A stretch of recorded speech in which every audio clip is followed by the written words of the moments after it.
Dans son intronisation, le roi Hassan II comptait sur le soutien des lobbies sionistes pour garder son pouvoir et lutter contre le courant politique de la gauche.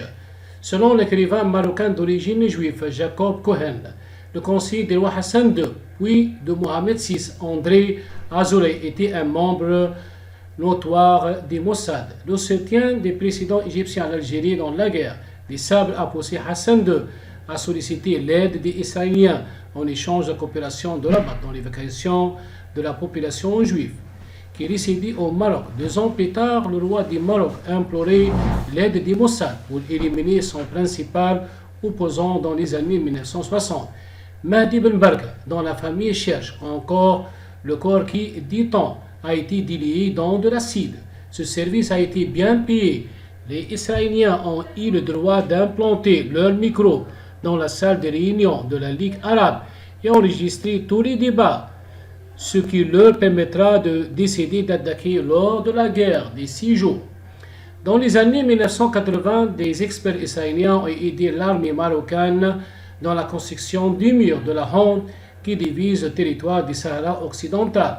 En 1986, en pleine guerre d'usure contre les combattants Saharius et pour s'assurer le soutien matériel et financier des Américains, Hassan II a réussi à rabattre le premier ministre Simon Pérez.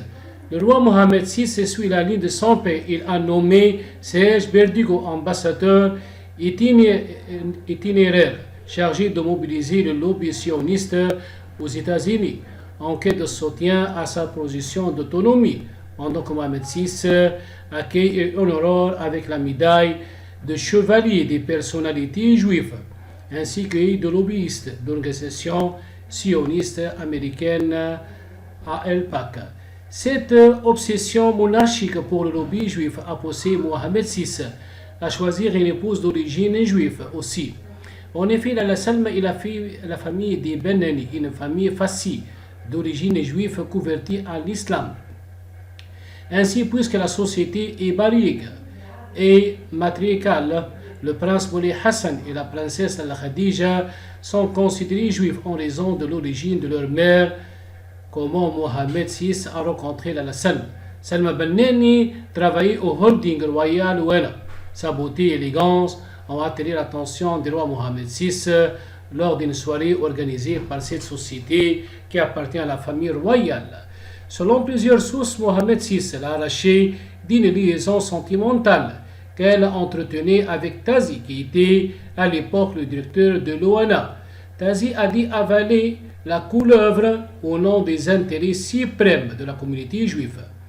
Ainsi, Mohamed VI a fait de 2 pierres un coup. Il a trouvé une mère couveuse pour assurer l'héritage de son trône et en même temps, il s'est rapproché davantage du lobby sioniste qui considère son principal soutien dans la question de l'occupation du Sahara occidental contre le droit international.